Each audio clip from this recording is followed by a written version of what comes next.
I just built up this narrative around how I thought long and hard about the right entry point to start a company with.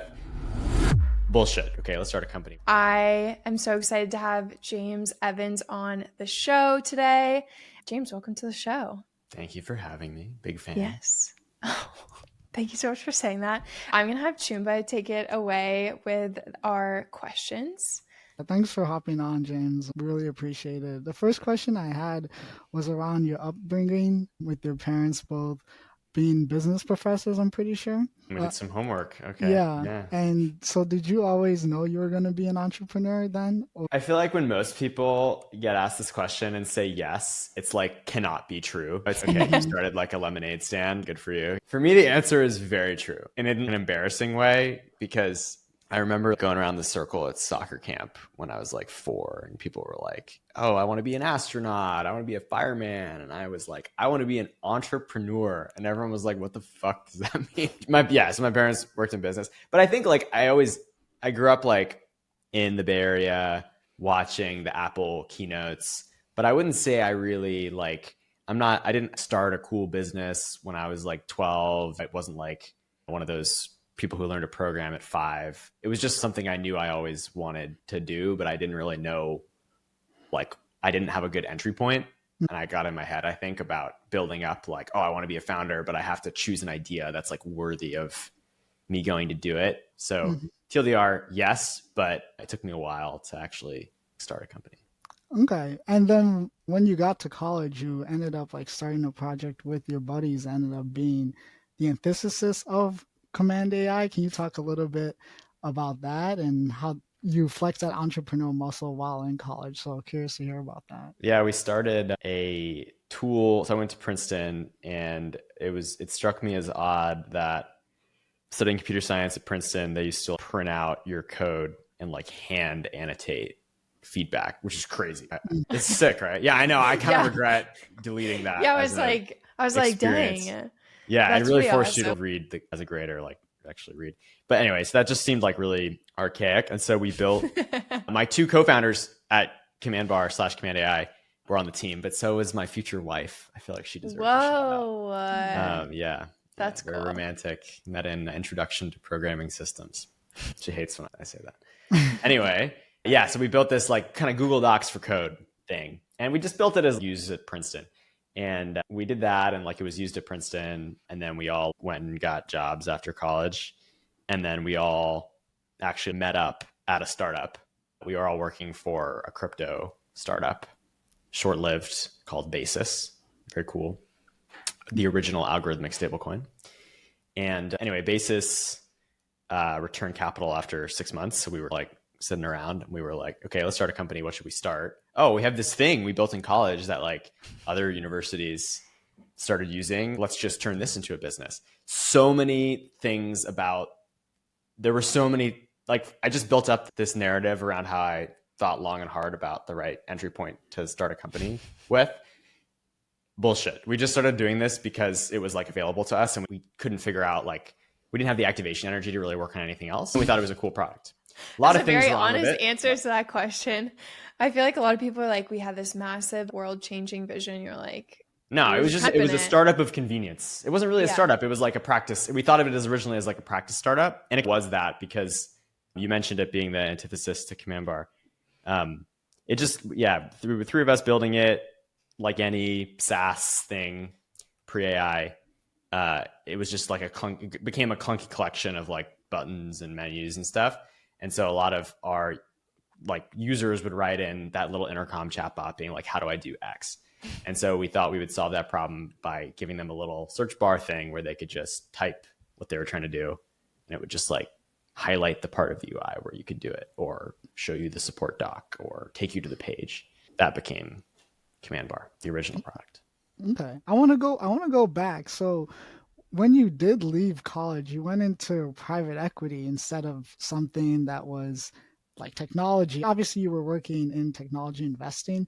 What was the thinking behind that? Why didn't you become a software engineer? Why did you go into finance instead? Following smart people. I don't know. Okay. It felt like I was more likely to have a 10x experience than as like a random software engineer. At the time, like, it was pretty, I feel like now the kind of like smart money move as a computer science person, competitive, and it was a competitive program. So like that felt good. Yeah. A lot of my youth, different track, is just like chasing the thing that seemed the most credentialed. And this also felt pretty credentialed, if I'm being honest. Yeah. Bain Capital is no small firm, so that does look good on your resume. So important. Sure. I think about it every day. I pull up my LinkedIn and I'm like, man, good decision. People bring it up all the time. It's ace decision. Yeah. So you then start Command Bar at the time before Command AI with your buddies from college. And then tell me about going into YC after that, and where were you guys at in terms of building the product before you got into YC? We basically had been working on it for 3 weeks. We used YC as the testing grounds. Yeah, even the application. We were basically like, we don't know. This is like a weird. We had an intuition that it was a weird product. It's embedded. It was like not competing with anybody. Good thoughts, by the way, both of which turned out to be like reasons I think our company in some ways was like a hard mode start. But we were like, let's let YC make the decision for us. If we apply with 3 weeks of work and YC lets us in, we'll go work on this Command Bar idea. And if not, we'll keep working on Code Post, which was our ed tech thing.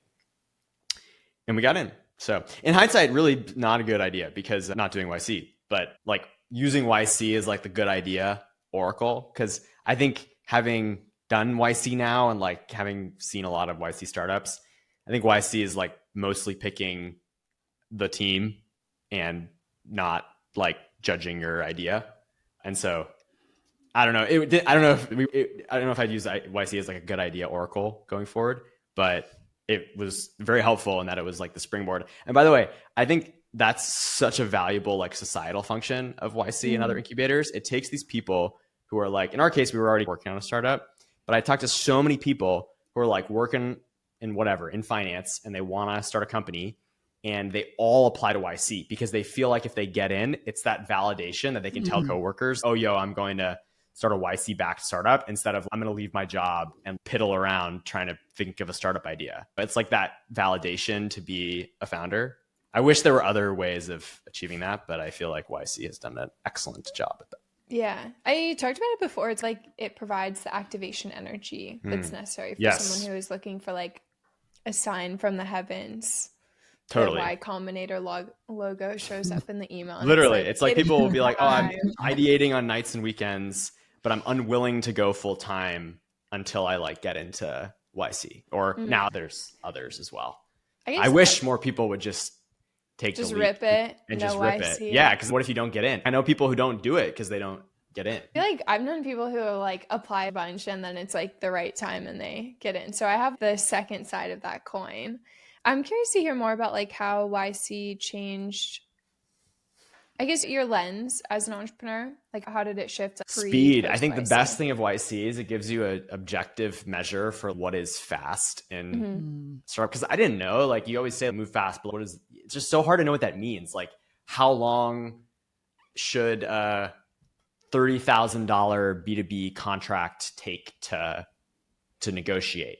What's the difference between sort of LOI, like moderate customer interest versus like actual pull?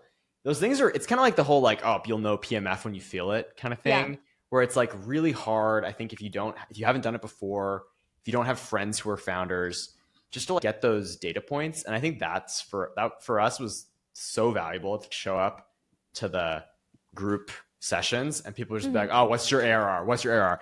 And if your ARR is like 0, like 5 weeks in a row, and this like random guy with some idea you thought was ass is like at 10K of MRR, you're like, holy shit. And so it just, it forces you, it just puts you in like tournament mode, which was, I could have seen us. And frankly, with our edtech thing, we thought we were moving fast, but we just had no measure of it and really kicked us in the ass.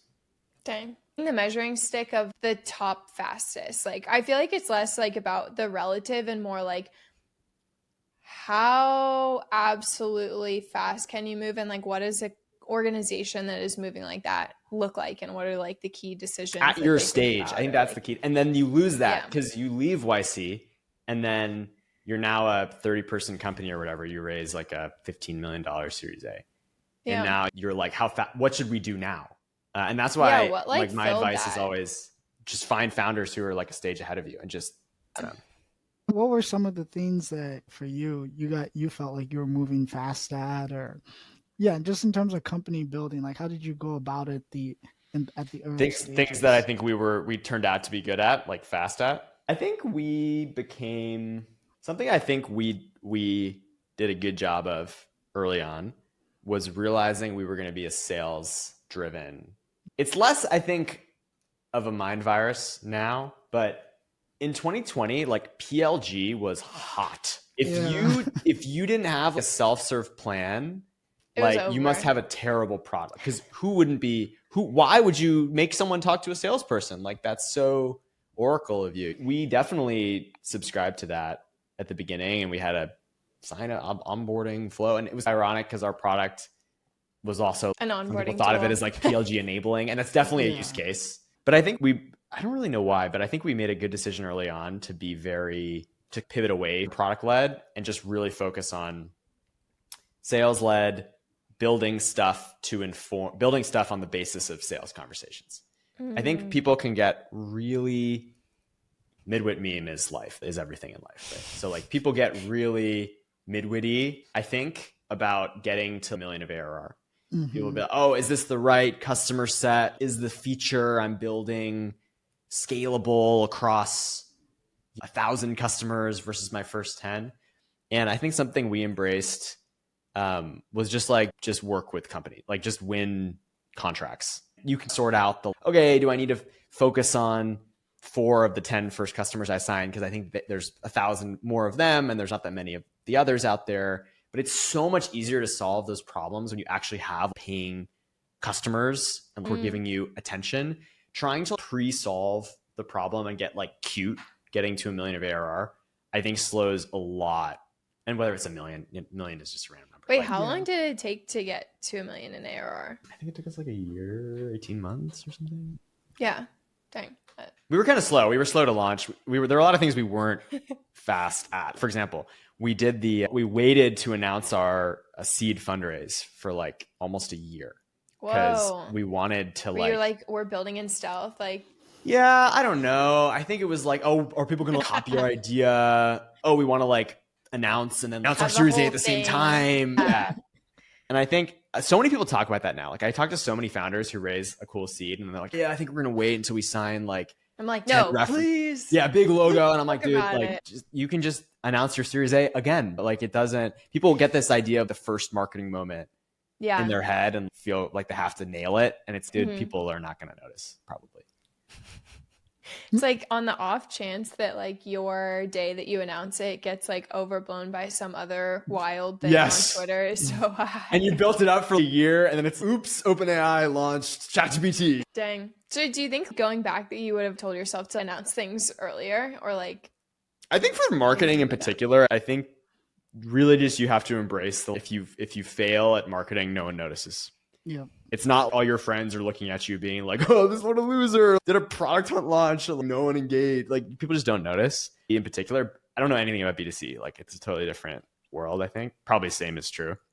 But I think in B2B with like marketing and like public facing stuff, for me, a big realization was you just have to do it all. Like I think my approach to marketing was, let me figure out, again, the midwit meme. Let me figure out what our channel is going to be like. What's the thing? That was going to be like my question was like, what were the channels that you found early on that grew well? I mean, early on, it was like a chaos. Let's get contracts in the door, figure it out later. Just early on, we were really lucky with just referrals and like YC. We did some outbound. So like early on, we just got really lucky. For growing like post Series A, I would approach things like, okay, we're going to try ads this month. And then next month, we're going to try content. And then we're going to try podcasts. And like, I'm waiting for the crazy, we generated 10 million of pipeline from this thing. I think with B2B, my realization is just that doesn't really exist. It probably doesn't exist until you're like a bigger company. You find like the scalable channel. And even then, like B2B marketing is just a collection of activities, all of which should have pretty good ROI in the early days. And I think I wasted like a year on marketing specifically, like trying to run these experiments and like decide what to invest in instead of just like saying yes to everything in an 80-20 way and not expecting like any one channel, whether it's like SEO or our blog or LinkedIn or whatever, just adopting a do everything mindset, which I think is very, people don't really talk about that. Like people talk about, oh, you don't want to spread yourself too thin. You want to focus on the channels that differentiate you. And I just think as a B2B SaaS company, it's really hard to do that. Mm. How do you think this is more of a broader question than Chim, but we can get back to your structured ones. I was curious about you growing as an entrepreneur from when you started to the acquisition. How did you change as a person? What did you learn about yourself in all the phases to the acquisition? Dude, I love the focus on the psychology. This is good. I think the biggest thing that I got better at was not overthinking stuff. I think in the beginning, you've got a bajillion, you're like drunk with the ability to make decisions because it's your company and you think you've been working inside of other companies and finally you get the chance to do it your way. And there's so many opportunities to get stuck in analysis paralysis. Like, what CRM should we use? What should our values be? Like, all the standard operating procedures and stuff. And I think I now think of it in two ways. One is, I know I didn't make this up, but I can't find the source. Conserving innovation, like really only choosing your bets of like the things that are going to differentiate your company. That could be product risk. It could be like someone else's product, but we're differentiating with execution, and just like limiting the number of those that exist and focusing on the ones that are your key bets. Like, for example, I think a great example of this that I'm really proud of that I talked about during the pandemic and I think turned out to be correct, being remote.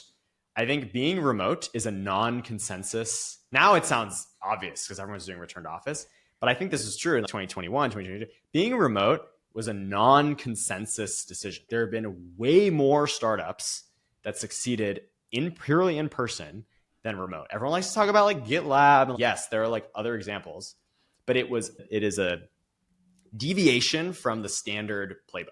Mm-hmm. And so I think if you're going to be remote, and obviously if there's a global pandemic, you have to be remote, whatever. But if you're going to choose to be remote when you don't have to, you should know that's like you're innovating model. And it could be your thing. You could be a crypto company and you super async or your Loom or whatever, but know that it's a bet you're making. Don't just do it because it sounds cool. So I think that's number one, limiting the places we innovate. Same with marketing. Just if you're not going to differentiate, if you're not a marketing oriented founder, like I wasn't and my co-founders weren't, just do the standard marketing channels. Don't try to do crazy shit or limit. We did some crazy shit. Limit your crazy shit. Do it in addition to the standard and make it easy and cheap. What were the expensive and hard marketing things you did? We did have like do easy, creative, cheap stuff. One of my favorites was at Saster. We like hired a bunch of people on Craigslist to protest our company outside of Saster. And we really cheap. Like it was like $500. And everyone was like, oh, yo, dude, people are like protesting your company. I was like, yeah, I know, bro. And now you're here talking to me. The stupid thing. It's like, we didn't calculate the ROI on that, but it costs $500 and like good LinkedIn posts. Oh my gosh. Wait, that's amazing. Just easy. And like we had a plane at a couple of conferences with a banner. Turns out that's not that expensive to hire like a prop plane. And then you get a cool banner you can put in your office. That was cool. Stuff like that. I was going to wrap my car at the end with our company's logo. Just cost $1,500 or whatever. You get a permanent billboard in San Francisco. Just like fun stuff like that. But that wasn't like the core of our marketing. Yeah. The core of our marketing was like blog, SEO, Google ads, just like the standard stuff. Mm-hmm. Okay. Sorry, going back to your question around how I changed. The other thing was just like not overthinking things, like realizing that it's I think every founder experiences this. You'll be, especially if you have smart co-founders who you debate a lot of stuff with, you'll have an intense debate with your co-founders about something. Some like architectural decision or like, how do I send this email to this potential prospect? How do I phrase this when you're all like behind the laptop? Oh no, different word, stuff like that. We had a lot of those moments, or we were all smart and like we enjoyed working together, and it wasn't like combative. It was just like a lot of mental energy into every activity. And then 6 months later, you're like, oh my God, that didn't matter at all. Like we never shipped that feature. That person like never read my email. You know what I mean? Like it just, you realize that so many of these things don't pan out, and it's just a volume. It's like volume in baseball hitting. Like if you hit 300 versus 200, you're an all-star versus you're going back to the minor leagues. And so I think just building that pattern recognition for, it's not like you don't spend time on anything. You're prepping for a big meeting or fundraising or whatever, like sure, prep. But the fact you just build intuition for when it makes sense to invest a lot of time and energy into things, and when it just makes sense to make a decision and run with it. Have you done like I'm curious to hear if like angel investing changed any of your perspectives as a founder as well, because it sounds like you've been pretty active. I dabble. Or I guess what you've learned from it outside of your. I think it's just fun to step into other business. I think you just pick up like cool tactics, and it's also inspiring to see companies like do really well and move really fast. I think there can be this, sometimes people perceive angel investing to be like a hierarchical thing. It's, you have some degree of success and then you like start angel investing. And I think it's like, I think it's just great as a non-successful founder to like angel invest in companies and just get those updates and be like, oh, it's kind of like what we were talking about at the onset with the YC tournament thing. Like, oh my God, this company is like totally ripping. You also learn about different spaces. It's just cathartic, I think, also to spend time talking to a founder about not your business, not your just business. Seeing how like obsessed they are. You're like, I can fix this, and then I do not have to be the one that fixes it. Yeah, it's fun. It's, you feel, sometimes you feel valuable. I think also being able to, I try to be the like founder, and I can only do this up to a certain stage, and then you graduate from me being a useful source of advice.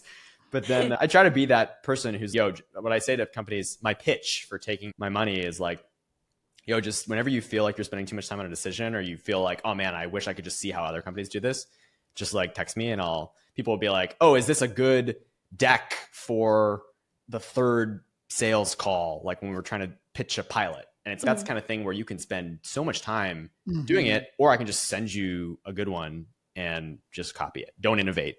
Don't innovate. Just copy. Just copy. Steal like an artist. Yeah. Like people just, Anyway, we've talked about it. It's very fun. So it's very fun to do everything from scratch because you can, and like they're smart and have good ideas, and it's just learning that you don't have to constrain the bets. Constrain. Yeah. That's what I learned in like my engineering education, was like the best engineering takes place when you can constrain variables in your equation. That's when you like actually learn what changes things. I was going to ask about building the team as you were growing the business, and how you thought about that, and also like how it changed. One of those hard things I think that's really hard to do unless you have someone who can help you out or you've done it before, is just like knowing what good looks like by role. It's crazy that like we expect founders to hire, you're 25, you've been whatever, software engineer or private equity titan, and then you have to hire like a marketer and an eng manager. I think the failure mode is just, it takes teams a long time to hire because of that, because you kind of build, just in the same way people build up the like first fundraising announcement. I think a common pattern I see in first time founders that I work with through angel investing is like just taking a really long time to hire the first 5 people, because they don't have good instincts for, that's what good looks like. And you hear the classic trope of, if you haven't fired someone before, like it can be really scary. You really want it to work out. You hear I think it's a Collison Brothers thing of ask yourself for your first 10 hires, would you 10x that person? Because they're going to be the foundation of your company culture. And I think that causes people to kind of psych themselves out for the first few hires. And I think I learned to just accept the fact that one, you build pattern recognition for what good looks like. I think tactical advice is like, just try to find someone who's been good. I know it's hard, but like you can lean on your investors or a founder that who's got a bigger company to just like gut check, final interview. Does this person feel like a good startup X salesperson, engineer, or whatever? Being comfortable with the fact that they're just not going to work out. There's a bunch of people you're going to hire in your first 10 people that are just not going to work out. It's not good for you to try to make it work. It's not good for them. And just accepting that. I think joining a startup, like the people who join first like 5 hires of a seed stage company are like heroes. Like it is a crazy proposition to join a seed stage company and get 1% or less of the company, take on all the risk, work with someone who's probably not a good manager. So like, hats off to all those people. They make startups work. And the flip side, and the other thing they take on is there's a really high rate of letting people go early. And I think as a founder, just learning to become comfortable with that was important. Okay. One more thing. Yeah, go ahead. I think it's totally okay to hire people because you're like, you think you will work well with them instead of hiring the best person. I think I love when I see founders like hire teams that are like, for example, if you're like really bad at async communication, hire other people who love to communicate, not async. Don't the person with the best resume who's going to be sending you like long Slack posts and you're just going to be huddling them. Like, it's totally fine to build the team around your style of, and I think a lot of people feel like they shouldn't do that and they should instead optimize for the best person instead of the best person they're going to work with. It's like finding a co-founder, honestly, in that you can't expect them to work anywhere near as hard as co-founder. Yeah, that makes sense. And switching to the acquisition, I know you weren't shopping around Command AI at the time, but Amplitude felt right. What was the? Did you say were or were not? We're not shopping. We're not. Around. Okay, yeah, nice. we're not. Shopping around is fine. It's just we weren't. Yeah, you guys weren't. How did the acquisition come to be? And what was the internal decision-making process for that? Yeah, it's a boring story. Like they Amplitude, we had worked a lot with Amplitude. Our product, like super complementary. Like you can't really use a product like ours without having a good product analytics situation. So we had co-sold alongside Amplitude. We co-existed in a lot of accounts. We had integration. I didn't actually have any sort of relationship with the co-founders. It was more of a tactical company relationship, which I think is, by the way, there aren't that many things I think companies can do to the odds of a good acquisition. I do think one of them is just like writing down the 5 companies that could acquire you and just having a relationship with the founders, just getting an intro through investors or whatever. I think that can materially increase the odds that when that bigger company, if they happen to be in an acquisitive mood, they'll be like, oh, I remember that person, like Paige was cool. Like I should talk to them, because that's, I think, literally how a lot of these things go down. We didn't have that. So I just got like a LinkedIn DM from someone on the Amplitude team being like, hey, we're looking to deepen our partnership. And I was like, oh, okay.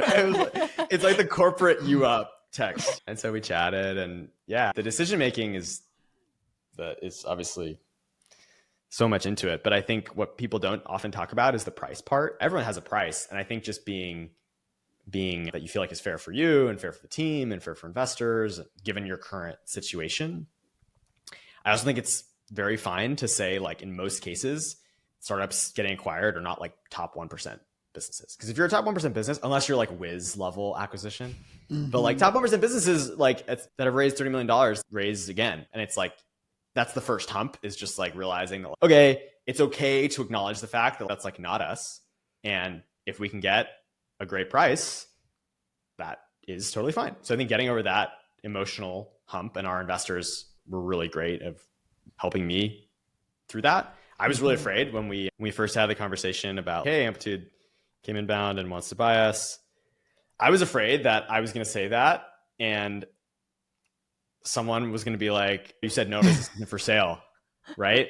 And I was going to be like, should I? But no, of course not. It was like, oh my God, James, that's so amazing. Like, it's so cool. They want to buy you for this kind of big, this is a cool outcome. This isn't like a failure situation. This is exciting. And I had psyched myself out, I think.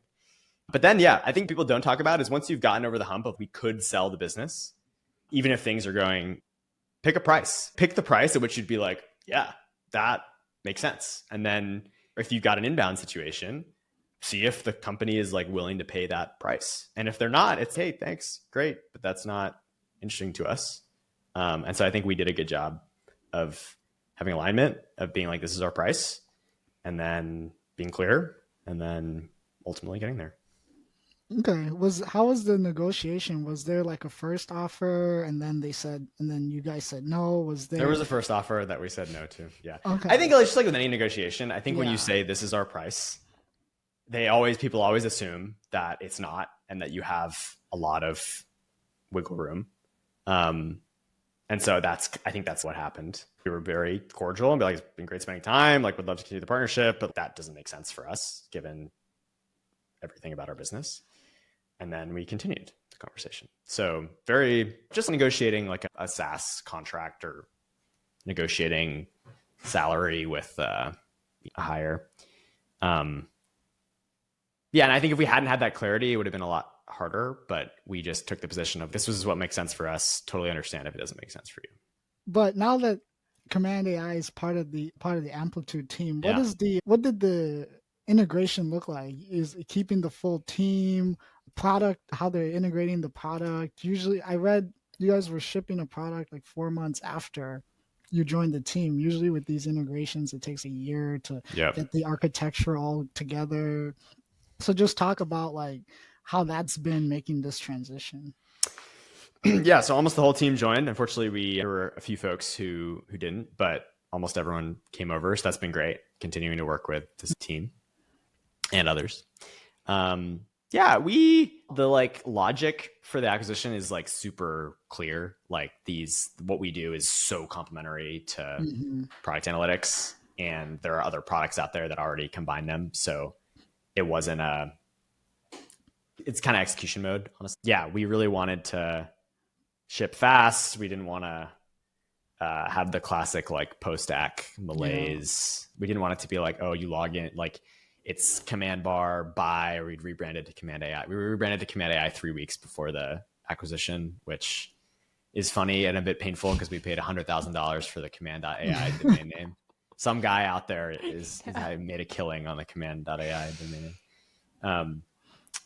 But anyway, yeah, we just wanted to ship fast, wanted it to be a seamless experience. The big thing is just like the leverage of the Amplitude sales team. Like we had a sales team of 7 and Amplitude has a sales team of 250. So It's awesome. It's so fun. Like there's a channel. We got to $1 million of ARR in like days. It's truly easy mode from a leverage perspective. Of course, there's like things about working at a existing company that are very different. I think mostly for me and my co-founder, hopefully, or maybe not, just I think it probably feels a little bit more similar to the rest of our team.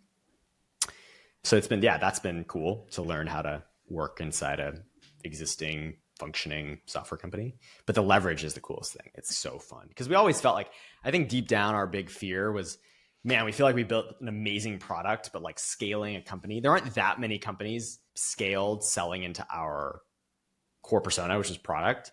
And I think we were afraid we were going to fail on scaling the distribution front, even though we built what we thought was an amazing product.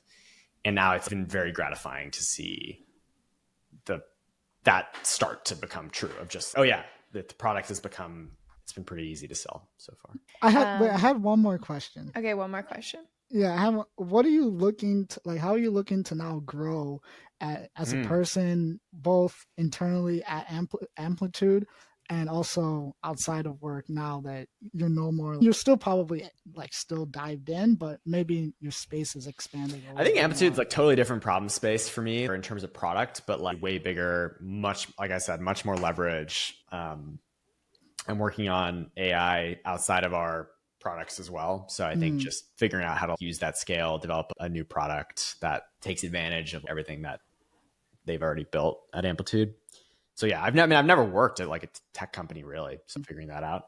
And then I think on the personal side, like it's such a trope where like people stop doing a startup and feel purposeless. But I definitely have struggled with the identity piece of if I'm not, it's all you do for like just, and what's funny is like we're still doing the product, but there's the company building aspect. And obviously there's certain elements of company building or company shaping that I'm totally working on as someone at Amplitude.